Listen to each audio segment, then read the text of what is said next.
What's going on, everybody? This is your boy Jagging Off. 904 the Bowl City, Duval, we in a fucking building. So look, I want Andy Dalton. I'm not about this tank for Trevor bullshit, as y'all know. I want Andy Dalton.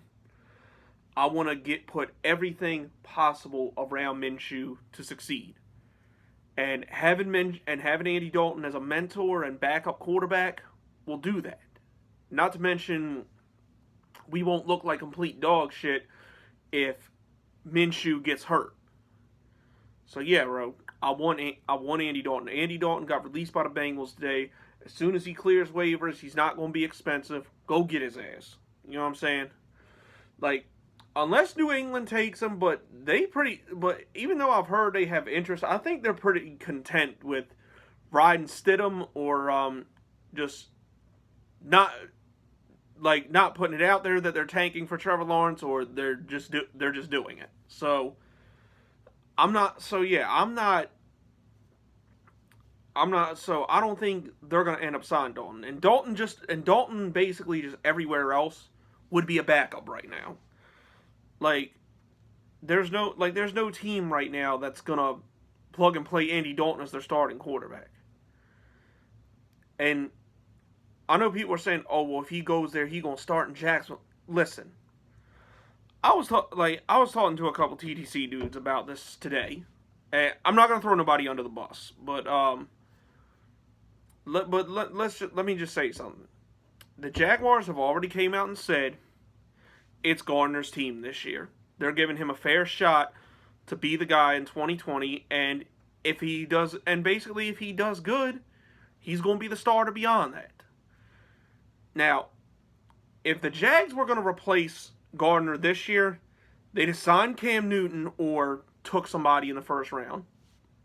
If they wanted to bring him competition, like they're not sure and just wanted to have him win the job, they would have never traded Nick Foles, or they would have drafted somebody in the second or third round, or signed Jameis Winston.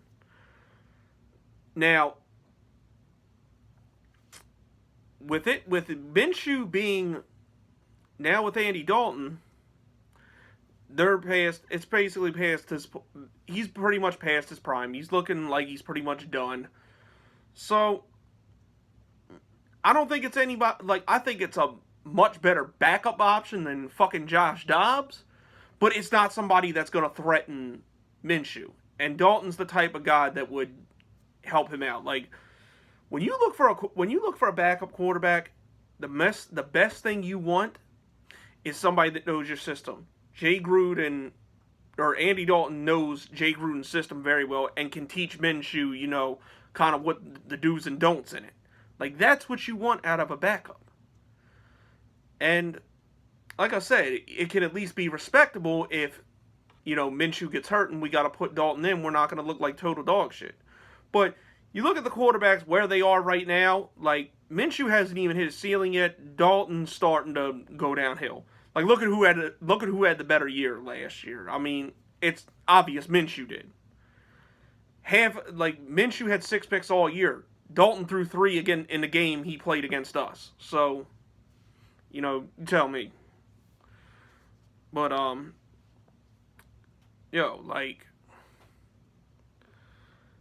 I still think Dalton's the perfect backup.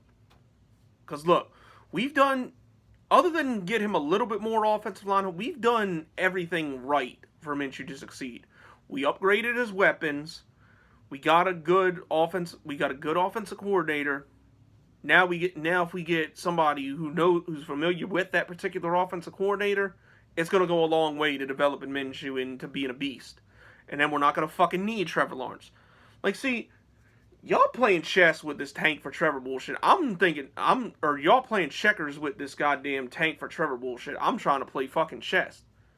Like, I want the Jaguar, with everything the Jags have done, they're not going to be the worst team in the league, no matter what experts and shit are trying to say. The offense is better, and the defense is more balanced, even with Ngakoue leaving.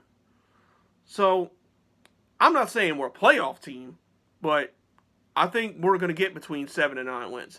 So, that happens, the Rams right now look like they're going to fall off the fucking wagon. Imagine if the Rams suck that bad, because they're going to come in last in their division. That's a given. So imagine if they suck so bad that they get the number 1 overall pick and then we have it and don't need Trevor Lawrence. That Galen Ramsey pick can turn into like 4 or 5 first-round picks, because that's how desperate teams are going to be to get Trevor Lawrence. And you basically turn Galen into 5 first-round picks. And that trade that Jalen Ramsey trade is the most ingenious trade we've ever done. And Dave Caldwell is going to look like one of the best GMs in the last 10 years. Even though right now he's not, but if that were to happen, oh shit. Be insane. And see, this is why I wish we would have traded Jan to the Bengals. Like, even with Dalton going, I wish we would have gave Jan to the Bengals for that 33rd overall pick and like a 5th round pick. Because you look at it, the Bengals really don't need T. Higgins. They're pretty loaded at receiver. So if we traded Jan and got a 1st round and got that 33rd pick and a 5th round pick, we could have took Ross Blacklock. We'd have still had Visca. And then with that 5th round pick that the Bengals had or gave us, we could have used that shit to move up in the 3rd round and jumped gave it to the Ravens for Josh. So we could have drafted Josh Jones ahead of Arizona. Then we would have had our left tackle for the future. Because Joshua Jones should have been a 1st round pick. But anyway, the draft's over. We can't go back and change the plans. I just wish they would have did that. But anyway, that's it. Let me know what y'all think. I'm all for Dalton. I'm all for Andy Dalton being QB2. Anyways, it's your boy Jagging Off. Go Jags. Duval till I die. I'm out.